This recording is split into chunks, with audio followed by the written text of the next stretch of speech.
Welcome to the webinar today.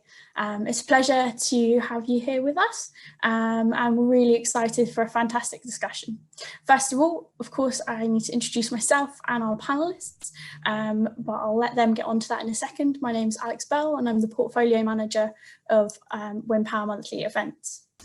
So today wouldn't be possible without our sponsors, Sulzer Schmid, so I'd like to say a massive thank you to them. And I know that we have a fantastic set of panelists for this discussion. First of all, before we start, if you have any questions throughout, then please do just look below. You should see a box where you're able to type in your questions. We will also be running polls throughout, so do keep looking below. I'll keep mentioning when we're running the poll and we'll have a look at the results throughout. But just keep your questions coming in and I'll keep putting them to the panelists when we have the opportunity. And then finally, before we get around to introducing our panelists, if you have any technical issues or anything like that, again, just post those in the box below and our team will be able to help you out with that. Perfect. So getting on to our amazing set of panelists, I will ask them a question and then they'll also be able to introduce themselves with that question. So what is your experience with autonomous drones and what do you think their biggest advantage will be? And I'm going to start off with Tom from Sulzer Schmid. So Tom, what are your thoughts? Well, drones have been around for a while now, and we started to engage with drones about 6 years ago. In the context of Sulzer Schmid, it's been a long journey, making drones more and more intelligent, from having pilots to manually pilot drone all the way to drones finding their way around the wind turbines. So it's extremely exciting. And I'm happy to say I'm the co-founder of Sulzer Schmid. We started this company about 6 years ago, and my background originally is in mechanical engineering and robotics. Interesting. Lissandro, what are your thoughts and experiences with autonomous drones? Well, first of all, I would like to thank the organizer for inviting me to this fun session on such an exciting subject as these drones and inspections. Who wouldn't be here?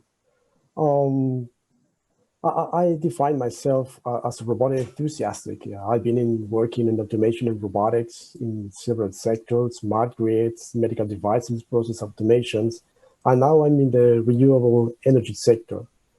One of the tasks that I have in EDPR is to scout for this technology to optimize the O&M in PV farms and also in wind farms.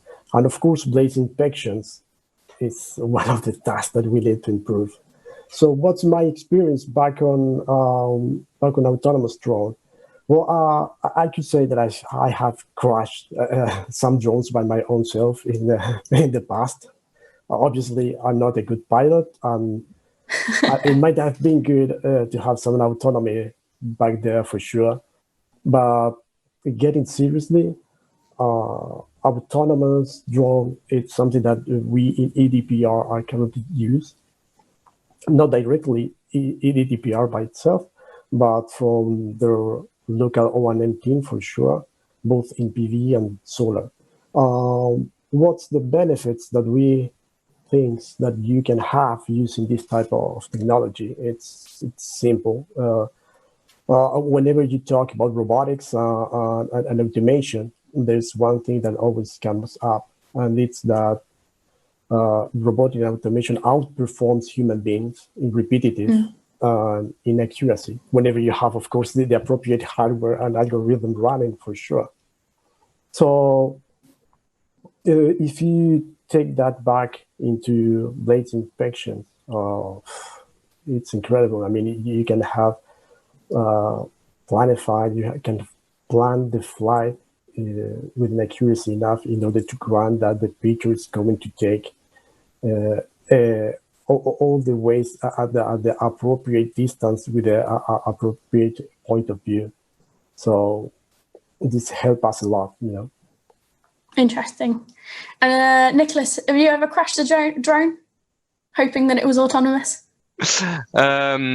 So NG has been growing a lot in wind this last decade, and my expert recommendation has always been to inspect, and inspect. As Tom said, 5 years ago we started to see increasing drone inspections in the field. It was quite a breakthrough in the term of blade inspections, and I think it's a very good way to improve the consistency and the repeatability of the inspections. So now we are looking at autonomous drones. I think we will even get more consistency and repeatability in the analysis, along with a better quality of the inspections, and that's of key importance considering the continuously increasing rotor size. Absolutely. And then finally, our final panelist, Axel, Nicholas has mentioned there the continuity. I think you've got an interesting angle on that, on the data available from autonomous drones. Yeah, that's correct. Actually, we at DNVGL, as a whole, we are not using drones only by wind energy sector. We are also using it for oil and gas and maritime for a long time. So actually, the capacity for performing autonomously is growing now. Actually, we are doing that more with this. As Lisandro said, we also have had maybe some drones crashed already, but I think maybe autonomous is better. And yeah, we in renewable certification, where I belong to, our experience is more through our customers. So we are in the energy business, we are certifying or verifying the systems and the processes, and that I'm doing more than 25 years now. So if we are coming to the question, what are the benefits, then I would say the biggest advantages are definitely reducing the cost, the time, and safety risks. Perfect. And I know we'll get into a lot of the things that you discussed later in a lot more depth. So now it's time for you to engage, actually. Our first poll is ready for you to answer. So again, if you just keep scrolling down, you should be able to see it. Have you used rotor blade drones for rotor blade inspections? And if you have, were they autonomous? So while you're answering that question, I'm going to head over to Tom. Now, we've mentioned here about autonomous drones, the consistency, the new data. You've mentioned around kind of the benefit of autonomous drones being able to provide more data. Could you go into some more detail about that? Yeah, sure. I mean, when we talk about drones, ultimately, the drone is a means to the end, in the sense that a drone is capturing data. And when we talk about inspections today, we often say, look, if you're inspecting a turbine, it's an investment into data. You will be using this data not just today, but you will use it over and over again in the context of finding out what's happening over time. So the data is really at the core of things, and that's what we emphasize on. And as you have these drones, they are accumulating a massive amount of data in very short time. And the drone technology itself now is stable, it's battle tested, it's robust, and it's scalable. But the processing of all this data is another challenge that needs to be overcome. And also today we have tools that make this very efficient. So now we can build up huge databases with very detailed damage classifications. These damages are measured, they're localized, and we can start to really make use of the data. This is what excites us the most, is to create value from this growing data treasure, we call it. And what's the difference between the data that we would get previously from sort of your rope inspection? Well, remember the inspection reports used to be typically PDF documents. And if you want to run a statistic over a PDF document, it's literally impossible. And also, unfortunately, I'm sure we'll hear some other votes on that. Unfortunately, some of the historic data is of mixed quality, I would say. So some of it is, more usable, and some of it is probably less usable. the data that we're capturing now, I can clearly say is of very high quality. We are able to spot the tiniest damages and classify them, and I think that it's a start of a new era now, as we are starting to collect this data on a going forward basis. Because ultimately this is going to be the basis for things such as predictive maintenance, for example. That's really interesting, and I thought, Nicholas, it would be interesting to hear your perspective as an owner-operator on that advantage of that data. Yeah, sure. As an owner-operator, we have to deal with the assets for 20, 25, even 30 years sometimes. So while we need to have access to these historical data, but that's true that, well, we have changed from standard rope access inspections, then ground-based camera. Now we see drones and autonomous drones coming. So we have a kind of a mix, and yeah, so the methods have changed. Also, the frequency of inspection has changed because sometimes from requirements, sometimes from the costs going down, and the way of reporting.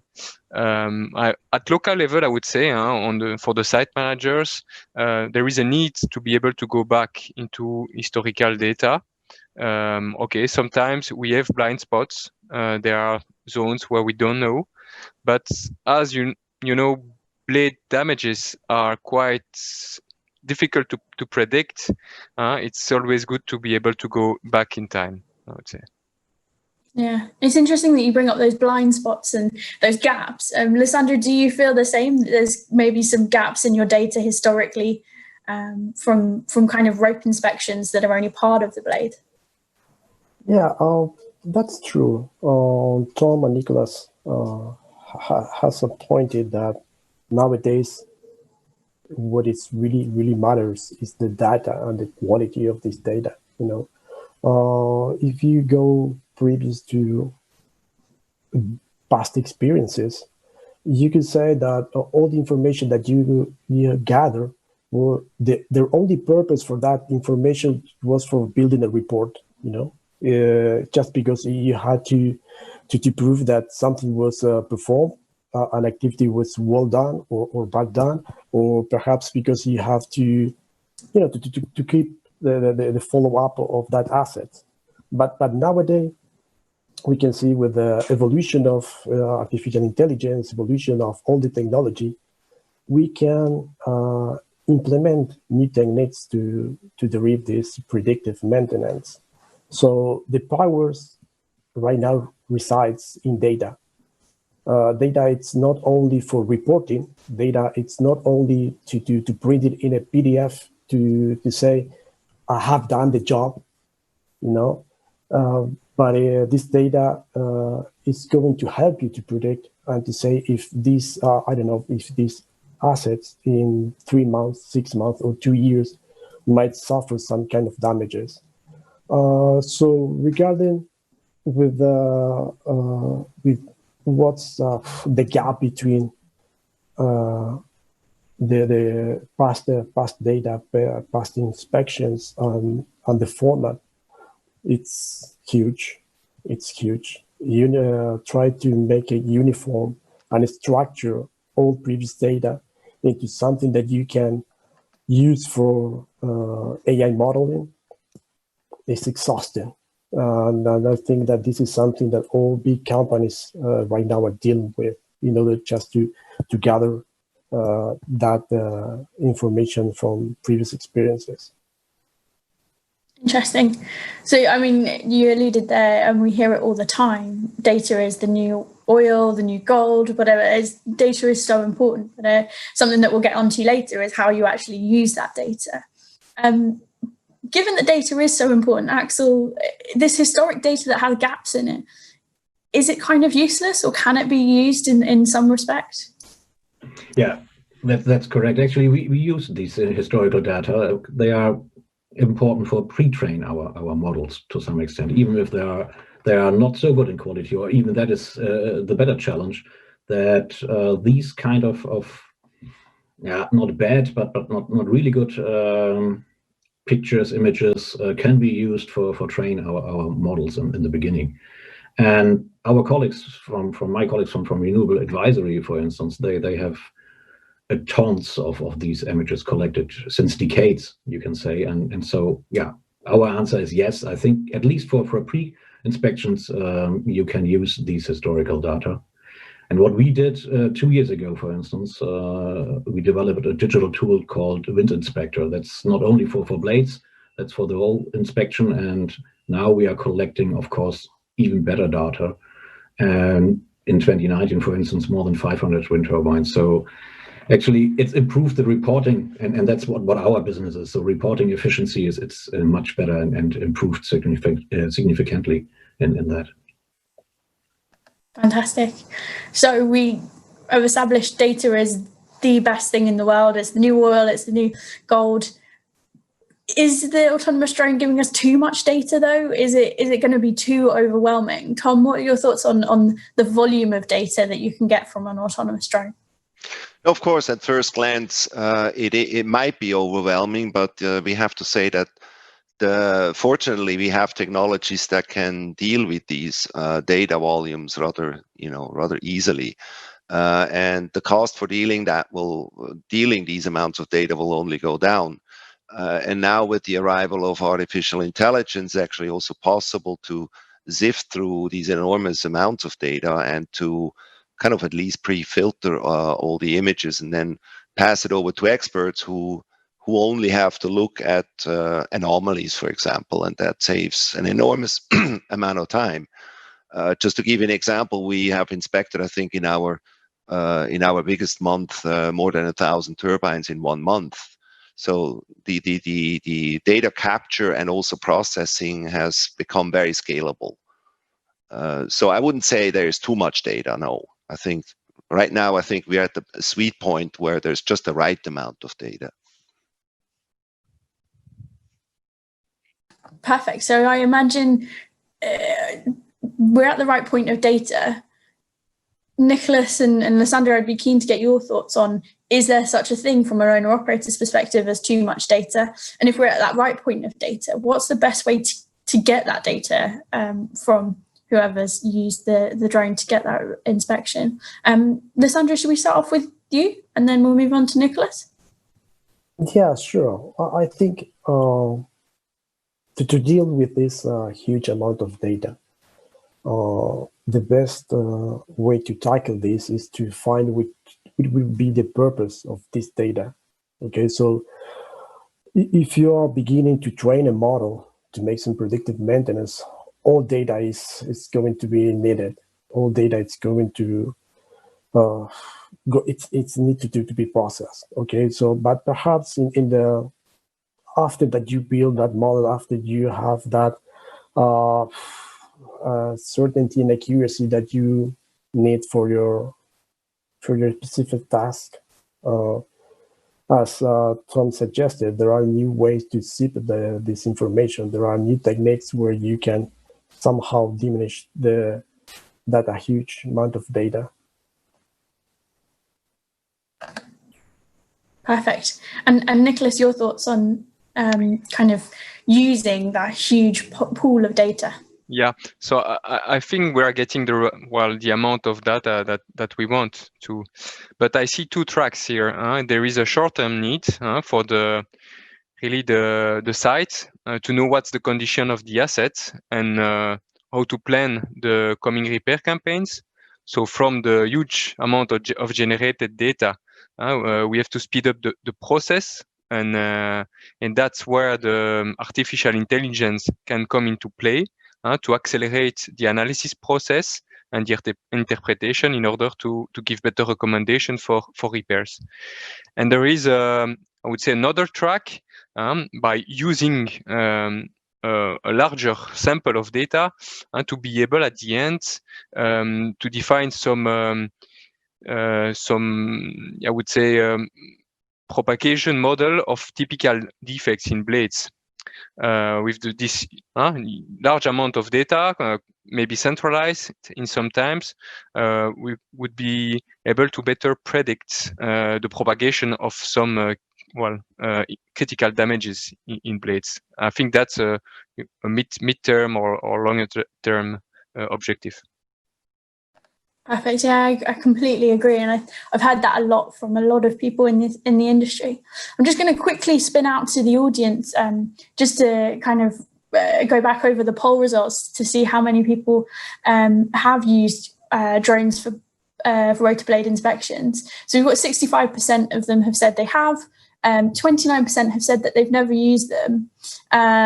So that's interesting that it's still not such a widely used technique. And of the people that have used them, 38% have used autonomous drones. So let's see if we can get that number up next year with more people using autonomous drones, if we can sell the benefits of them, right? I think, as you've highlighted, both Alessandro and Nicholas, the data opportunity there. I mean, Axel, you have some strong thoughts on how that data is delivered and what that data is consistent. Yeah, that's true. Actually, I think you already mentioned, or Niklas mentioned, machine learning, artificial intelligence. That's the only thing how we can deal with that. So it will increase a lot during the next weeks, months, not years. I'm pretty sure that we are accelerated really fast in that. So and of course, these data-driven methods has to be implemented correctly and can enhance the detection of these blade damages and identification on that. But of course, there are also some uncertainties in these associated, uncertainties associated with the implementation. So we should take care. Now is the right moment to think about how we can get a good quality of these huge amount of data and extract the right ones. When you talk about quality, often the word trustworthy data comes up. Tom, do you have any thoughts on what is trustworthy data versus what maybe isn't hitting that quality? Well, first, maybe let's take a look at this data, because this data goes through various stages. First, we look at just the drone capturing raw data. These are just images. And, you know, as I would say, these are pretty trustworthy. The drone assures that they are taken in a consistent fashion. Of course, they need to be checked. Even that we can do with machines now. But then the processing starts, and typically now, in our case, we run it through a convolutional network, so an artificial intelligence algorithm, and that's very important that this is properly validated. First, you have to properly train it, of course, and when we talk about big data, artificial intelligence typically only works well if you have a very large training set. And for example, we are using more than 250,000 validated damages just to train this thing. And then you have to validate it. That's an extremely important part, because we don't want to miss anything. And then you go through another step of human validation, where experts actually validate the output of AI. And even after that, there is even a review process of that. So it's a multi-step process to assure the quality, and that's very, very key. Because ultimately, you know, some people don't like me say that, but it's garbage in, garbage out. If you put crappy data into your best AI engine, it will not fix the data. But quality assurance is absolutely crucial. It's important because the treasure box of data is only worth something if the quality of the data is good. And then, so as an owner-operator, Nicholas and Alessandro, how do you ensure that you're getting that quality data, and what would you look for in those reports? Nicholas, do you want to start? What would you look for if you were given a big batch of data to ensure that it's trustworthy? What's trustworthy data to you? Yeah. First, the quality is of course critical. I think the technologies have improved, and we today can get the right resolution of image to look at the damages we would like to check on the blades. So I think that's fair. Sometimes we still do see some issues with autofocus and very nice pictures of the tower instead of the blades. But I think that's it's decreasing, and certainly the autonomous drone inspection can solve that.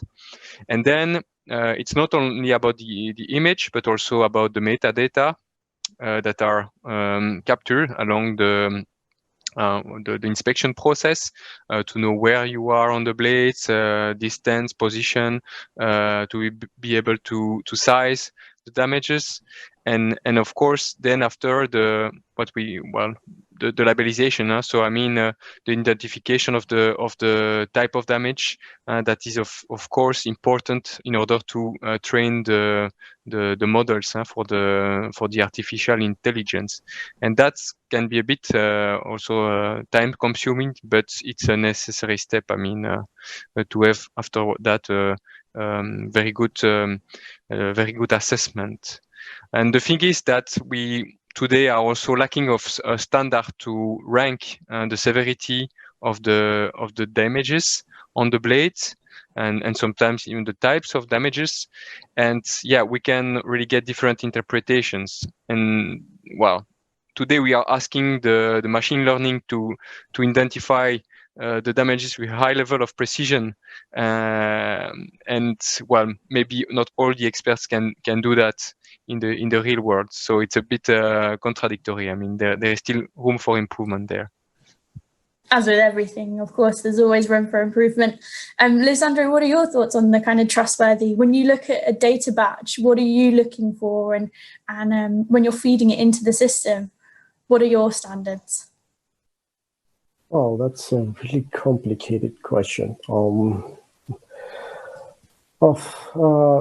you receive data, for sure, what you have to see is first if this data, as you said, is good enough.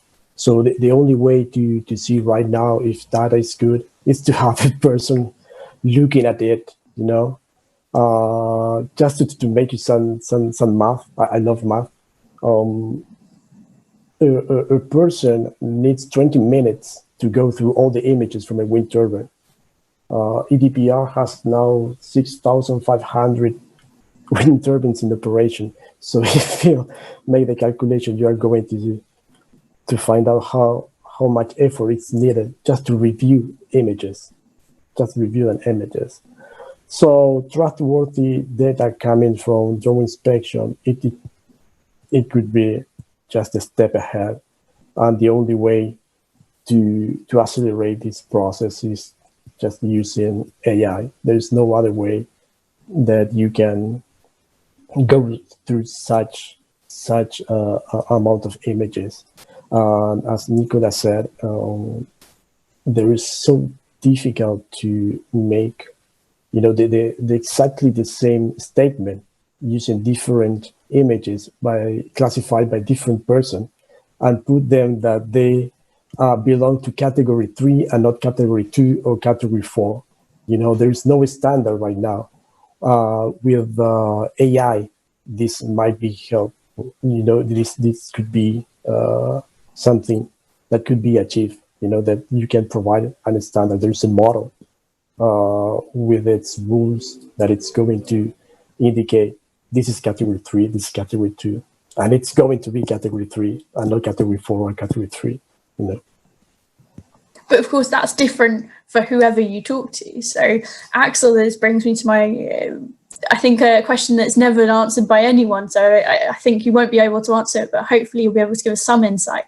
Standardization and categorization of blade damage. I mean, for AI, from drone imaging, will the industry ever have a standardization, or are we just consistently having different conversations with different machines? No, actually, I'm pretty happy to get these contradictory discussions. So actually, you are totally right. It's really the complexity of these data and training algorithms, and coupled with the lack of standard approach that can lead, of course, to undetected or misinterpreted damages. But I'm pretty sure, and that's one of our reasons why we want to launch now a so-called joint industrial project, and which aims to develop a standard approach for the evaluation of these drone-based inspections in connection with data-driven techniques. So using for detecting blade damages. I'm pretty sure that we can, together with the audience and other people, get a good standard within the next 15-18 months forward. Because we have some experience with, as I mentioned, with oil and gas and maritime drone inspections. Also, they're using artificial intelligence. So we have some small standards which we have to combine now and go through that in regard to blades. I'm pretty sure that we can fix that. So it's on its way. Hopefully, yeah. In a couple of years' time, I won't be asking the same question. Yeah, let's see. Perfect. So I'm actually going to turn to the audience now because I'm interested to get your thoughts. We've talked a lot about data and processing data. So we're going to go to our second poll of the session. So again, just keep scrolling down past the questions and you should see the poll button. That poll is historical data important? And would you want to import this data into a new system? So we've discussed there about the gaps in our data compared to autonomous drones. So how can we marry those two? We're going to slightly move on from the data conversation, but on that same ilk, a big part that, or kind of an elephant in the room that we haven't discussed is subsurface. Subsurface inspections is crucial. And, you know, we've talked about drone capture.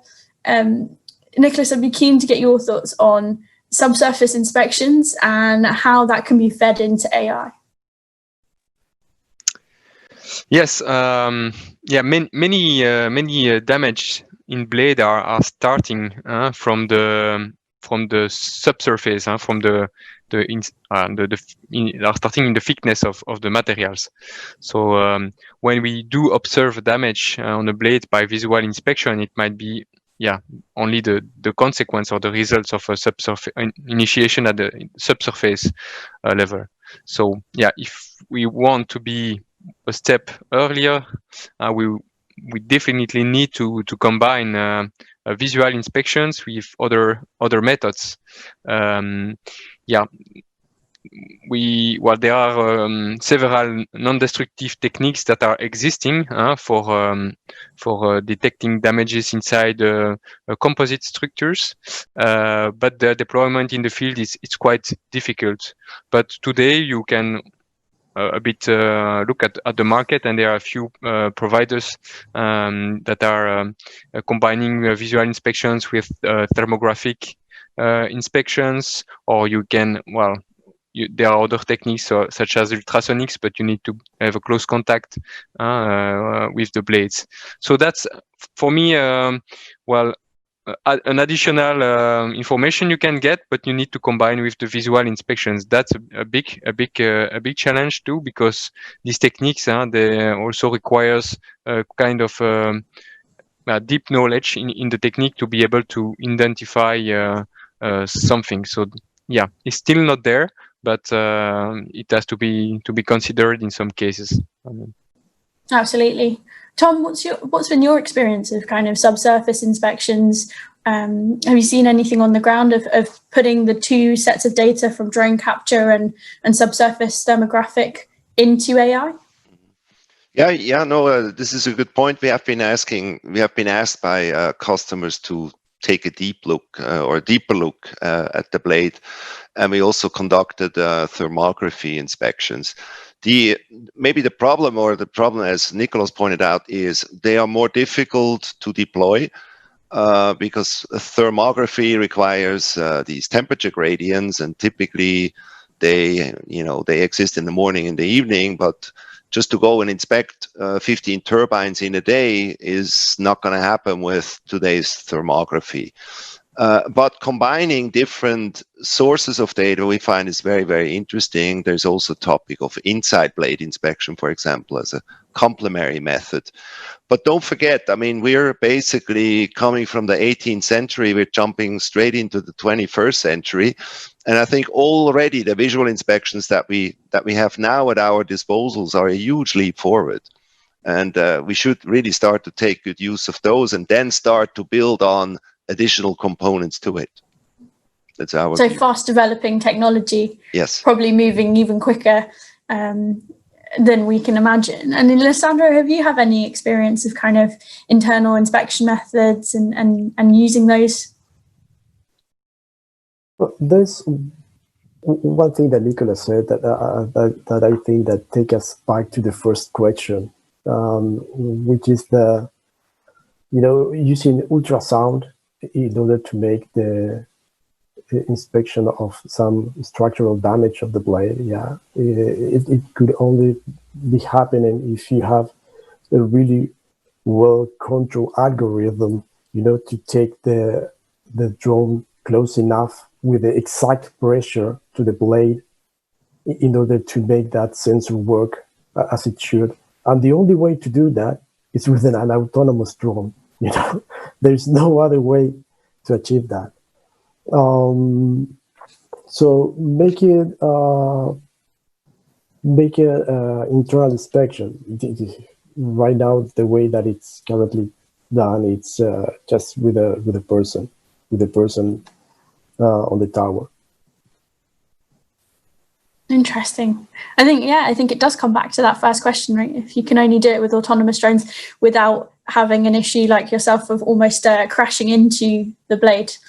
Axel, have you got any thoughts on internal inspections and how that can be used with AI and how that data matches? Obviously, you've talked about the kind of standardization. You're adding in another component there. You have to have surely a standardization of internal inspection methods as well as that data you're getting from drone capture to be able to feed it all into something comprehensive. Yeah, I'm pretty sure that we are now with these visual drone inspections on the next level, and that, as Tom mentioned, will keep some time to understand what are all the benefits. We are faster, as I mentioned, and maybe also less in cost and safety risk. But I'm pretty sure that autonomous drones will have also some other sensors. I'm a little bit doubtful about internal inspections with that. Of course, you can find some indications outside the blades with the drones, but at the end, we have also maintenance teams outside, which then can figure out if there is a category A, B, C, whatever, mentioned by drone. Now let's have a deeper look what happens here and there, and then due to that reason or these topics, we can collect a new artificial intelligence who said, okay, if we see only a small deep black hole here, then it could lead to a problem or whatever. So but that's the next step. That's a bit more visionary in my view. So visionary means we talk about 3 to 5 years and not to 1 to 3 years. But of course, there will be some more sensors on the drones, which give us more information. And then we need, as Lisandro said, once again, artificial and machine learning. Otherwise, we have no chance with all these data. Absolutely. I like your comment on the visionary, and we will return back to that in about 2 minutes while I'll ask all the panelists their thoughts on what we'll be talking about in the next 5 years with regards to autonomous drones, data and AI. Before we do that, I just want to head back to the poll and to the audience. So we asked the question, is historical data important? And would you want to import this data into a new system? And 87% of people said yes. 9% of people said no. So it would be interesting if you did say no, you want to put a comment in the Q&A bar, because I'd be interested to know why you wouldn't want to. Is that the quality of the data that we discussed, the trustworthiness of the data? I mean, Tom, can you think of any reason why someone wouldn't want to import historical data to be able to use it for future development? I think the concept of leveraging historical data is fantastic, but nevertheless, I mean, you have to look at it from a cost-benefit point of view, because importing historical data it doesn't come for free, and depending on what nature of this data is, this can be very easy to do or it can be very hard to do, and then you really have to ask yourself, is it worth to do it? Also in consideration of the quality of the data. If it's high quality data that is well structured, then I would say absolutely. if it is maybe very poor quality data just embedded in PDF reports, then it might not be worth doing. So I think we have to take a very differentiated view on this topic.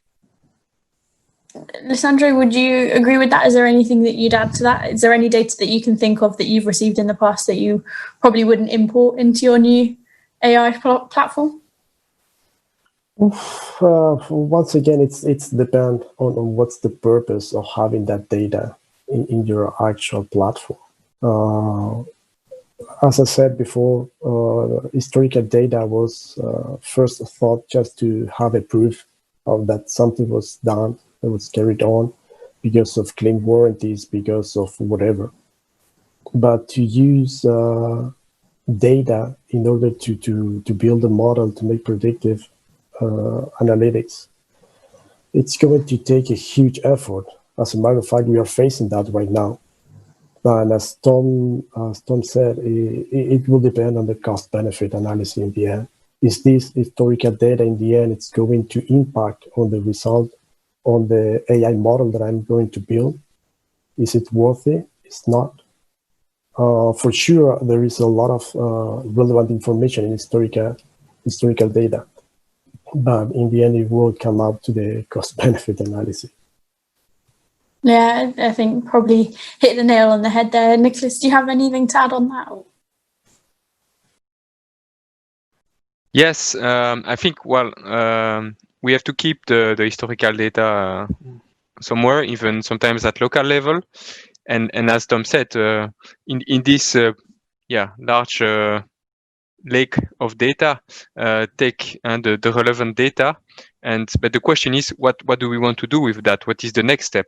As an owner and operator, we want to have a better insights about the failure rates, about how the damages will propagate.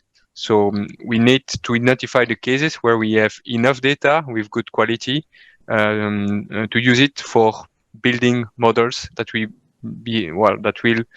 predict the propagation of a damage and define the time where we will have to do some repairs. That's the way to optimize our O&M at the end. Perfect. And then I'm just going to move on slightly because I'm conscious of time and I want to get all of your thoughts on kind of the next 5 years. We've mentioned around quick development, the technology is moving on so quickly. So I'd be keen to get just kind of a quick snapshot. You know, it's a visionary statement. What you think we'll be talking about in 5 years' time, how you think it's going to develop, what's going to be the next revolution with drones and big data and AI. Will the kind of machine win out? Will we not need any people looking at the captures anymore or any of the data? Will it just all be AI? Axel, should we start with yourself? Yes, let's do. My vision is actually we need more technical experienced people. Totally opposite. Because we need, of course, the people who are now on the rope and have all this experience. You can learn, of course, so much with drones and this artificial intelligence made process.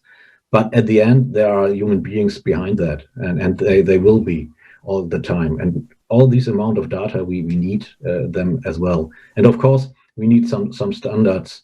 If we don't have standard, then actually we discuss in different languages, and without or with standards, I hope that we are in 5 years not only with blades, we will inspect even more. Also, maybe in offshore below the sea. So we will also have some submarines and looking what happens with that, also with intelligence, artificial intelligence. So I think we will have a lot of more data, a lot of more artificial and machine learnings in that, but we need the people who can interpret these data, even if machine learning is helping us. So lots of people still safe in their jobs, in your thoughts. Yes. Tom, what are your thoughts? The next 5 years, what's going to be the big revolution? That's a really, really good question. I think, first of all, we'll talk about how did we ever survive without autonomous drones? But no, we see several dimensions. One is, we talked about this, the data, the treasure box worth of data. I think we'll find interesting ways to make even better use of this data. And I'm thinking of, the rotor blade is like the central point of an ecosystem. And this ecosystem touches on operators, OEMs, insurance companies, investors, asset managers, and so forth. And I think all these parties have some interest in the rotor blade and the condition and maintenance aspects and cost implications. So I think to give them tools to better work together and to create more transparency is a benefit, a huge benefit on its own. Then I see another dimension as technology comes in waves. And one of the big next waves that will touch on our business is, for example, battery technology. If we had batteries today that would allow us to fly much longer, we could look at putting resident drones into, for example, offshore wind parks. That would be fantastic, because then we would not need a boat. And this would save us an enormous amount of money. So there's different dimensions to kind of look at this, and there's plenty of excitement ahead. Perfect. Lissandro, what are your thoughts? Do you agree with Tom that we'll be kind of thankful that autonomous drones and can't believe what we would have done without them?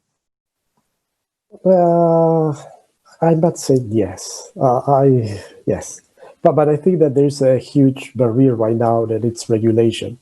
So I think that after regulation allows us to have a fully autonomous drone, I think that's going to be the change of game. In line with Axel, yeah, from my point of view, he's totally correct. Machines, robotics, automation should do the dirty work, but you still need people to take decisions. And that's something that should remain in that way. And from the futuristic point of view, well, I imagine that every wind turbine is going to have its own fleet of drones, making an inspection every time, I don't know, a lightning strike or whatever happened, and sending the reports to somebody, I don't know, in somewhere to take some decision. So essentially, you predict in 5 years' time we'll have found other methods to get even more data. Yeah. More data, more inspections all the time. Nicholas, what are your thoughts? What's going to be the big revolution, and what will we be talking about in 5 years' time? Yeah, first of all, I think we are still struggling a little bit with the interpretation of data. So definitely I would like to see improvements in that field. Then I like a lot the idea about having resident drones in wind farms, while you can manage or push the button and do your inspections. I think the business case, will not be there for small wind farms that we can have in some countries in Europe, but for larger wind farms, I strongly believe that it would be possible. And then for me, in 5 years' time, maybe a field to consider will be the use of other types of data to better assess the conditions of the blades, not only rely on the visual data, but also on vibration data from the turbines, or additional IoT sensors that would be installed in the blades, and to have this kind of data fusion to get better, even better use of the data to assess the condition of the blades at the end with the autonomous drone pictures. Perfect. We have had so many questions in from the audience, and I hope they're enjoying the discussion. I'm sure they are, because I have found it incredibly useful. So I'm going to try and zoom through and condense a couple of these questions so that we can get through as many of them as possible. And there have been a couple about, what sort of percentage of autonomous drones, the data that they capture. Is there a lot of kind of quality imagery, and then there's some garbage imagery? How successful are autonomous drones in what they capture. And I guess, Tom, you would probably be able to give us some context around that. Well, I think it's kind of unfair that you ask me. Of course, I have to say 100% of the data that we collect is good. No, but I can really say that, I mean, we have done close to 10,000 inspections with autonomous drones. And, you know, I think we had, I can count with one hand the number of turbines that we had to reinspect. And that's really how good the data is by now.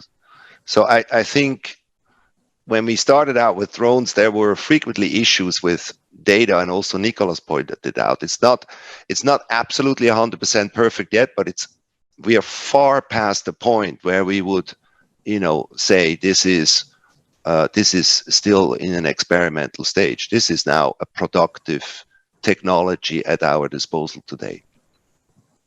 Perfect. And then that kind of hits that. There's a couple of questions around the standards of good blade inspection data, and the initiative that Axel was mentioning around getting that standard coming together. Someone's also mentioned here and is keen to understand, would you let the repair reported damages from the same company who made the inspection, or would you rather give the repair order to an independent service company? I think that's trying to say, you know, how much of this is a all service, or would you suggest someone else looking at the data to understand what repair needs to happen? Nicholas, I think you might be the best person to answer that question. So yeah, in the past, of course, we are trying to. We were asking ourselves the questions: do we need really to send someone to make an inspection, and then send someone else to do the repair? And yeah, could we combine this to reduce the cost and the overall cost of the inspection and repairs? So that was a bit playing in favor of doing rope inspections or inspection from a suspended platform, because you can combine with the repairs. But we have to acknowledge today that the cost of inspections have decreased because with drones we are able to inspect about 10 turbines a day. So it decreases the overall cost of inspections. So it's playing in favor of doing inspections, and then with this data, then better plan your repairs and your repair campaign when you will not be in high wind season and so on, and when you can mobilize your team. It's all about planning and predictive maintenance, right? I think that's a story that we've heard quite a few times and still can't quite get it right. I think most people are still looking at how to get that golden ticket. Really interestingly, and I think a question that always comes up if you ever mention data is the data captured by a drone secured? How do you safeguard relaying of data or someone hijacking that data? Axel, do you have any thoughts on that? And then I'd probably pass that around across all the panelists. Yeah, of course.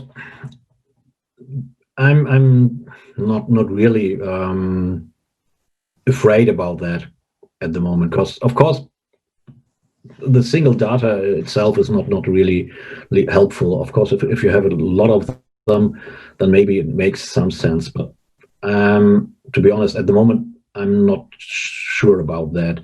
We have also some standards for cybersecurity, but that's could be more critical if you hijack the controllers or something like that, which also flies maybe via VLAN or whatever into the air. I don't think so with these data so much at the moment, but yeah, sometimes it's surprising me itself what happens with that. Lisandro, have you got any experience, or would you have any fear around data security or the relaying of data? Yes, data should be secure, but once again, Axel just mentioned, what could be the danger of having one image? I feel more dangerous to hijack a drone than just stealing a couple of images. So I think that the security should be with the flying rather than with the images. Perfect. And Tom, any thoughts on that as well? Yeah, I would like to add a different angle to that. Of course, when we capture images just to look at one or two images that usually don't show any problems is not very exciting. But this data that we collect is typically uploaded into a cloud. It's then processed, and then I think sensitivities will start to come into play, because imagine that someone looks at the condition of your entire park and says, oh, this is really poorly maintained. This is what has to be avoided at all costs. So what we really take, where we pay a lot of attention to, is controlling access to the data. This doesn't mean that every single image has to be encrypted. That can easily be done. But what's really, really crucial is to have a very clear concept of who gets to access what kind of data. And that we take extremely serious. Yeah, I think a really, really important point there. And moving on from kind of the data side, but the AI side, someone has asked or kind of written a paragraph, isn't there a risk of overuse of AI and it missing critical damages? Most AI models seen a great auto-detecting sort of leading edge damage, but the structural, they don't give context around the structural integrity, or at least they can't detect issues with the hairline cracks or trailing edge. Has anyone had an experience with that being an issue, or is that about the AI learning enough and you giving the AI enough data to be able to detect those hairline cracks? Tom, should we start with you again? Sure. Also good question. The AI has really made a tremendous amount of progress, but AI, in our view, is not eliminating the need for blade experts. It's really to design a system where AI and blade experts, they work hand in hand. AI needs to be overseen by the blade expert. The blade expert should, we should help them not to waste their time, for example, to look at clean images of or images of clean blades. That makes no sense. So to fuse together the two requires the development of powerful software tools. That's where we focus on, is to really, make it a biotic relationship between AI and blade experts, if you want. Interesting. Lissandro, any thoughts on feeding AI data and being able to detect those hairline fractures? Yeah,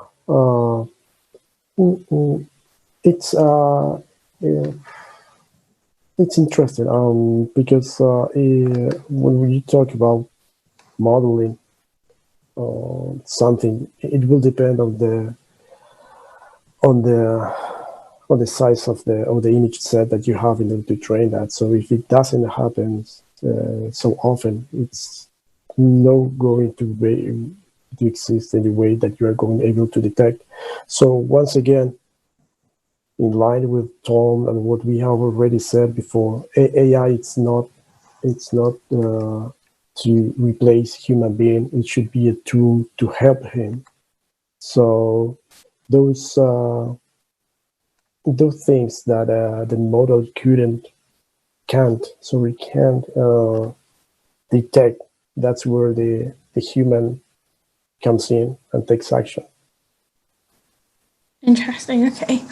I think what we'll do is we'll wrap up. I'm interested to see, and talking of data collection, what people's thoughts are on autonomous drones, and having watched this, understood maybe a bit more of the advantages, whether they would look to use autonomous drones, or maybe have already planned to use autonomous drones. So that's our final poll. If you want to scroll down to the end, just past the questions, you'll see that poll live now. While you're answering that, I want to just do a quick wrap-up question. So giving each panelist about 30 seconds to give you, what's your top tip for getting the most out of autonomous drones, big data, AI? What would be the core thing that you would want to make sure that someone is taking away from this? Nicholas, should we start with yourself? Yes. So as I said at the beginning of this panel, I think consistency and reliability in the data, repeatability of the inspections are the main advantages here. Of course, drones are already providing a better inspection speed, and the quality is totally acceptable today. But we need to have a more repeatable process of doing that to have a better assessment of the blade condition over the lifetime. Perfect. Axel? Yeah, I think, as mentioned, so autonomously drone-based inspection, that will be in 2 or 3 years will be the state of the art. That's the truth.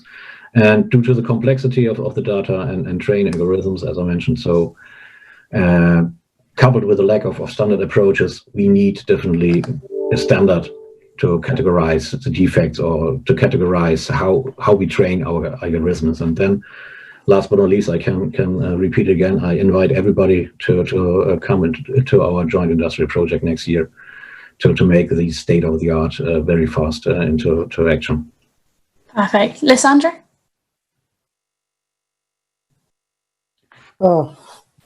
Once again, it's all depends what's the use that you're going to do to the data. If you're going to make predictive maintenance, the key aspect of that, Nicolas has already mentioned, is structure your data, having good quality of data, try to hierarchically save it in order to take advantage of what's the technology of data analytics currently have. Perfect. And finally, Tom. Well, thanks. Well, I want to say, don't wait. Think when you look at inspections think about it as an investment into data. Find a trustworthy partner who works with you on that, and don't forget to give us a call. Perfect. And actually, just going back to that final poll, 74% of the people watching said that they would plan on using visual autonomous drones for rotor blade inspections. And I think, just take away the tips that we have today, do it early, get as much data as possible, make sure your data is of trustworthy and high standard, make sure you're getting those full reports. Thank you so much to all of the fantastic panelists for your great insight. Thank you so much for watching. Hope you had a fantastic day. And of course, thank you so much to Sulzer Schmid for being able to put this all together.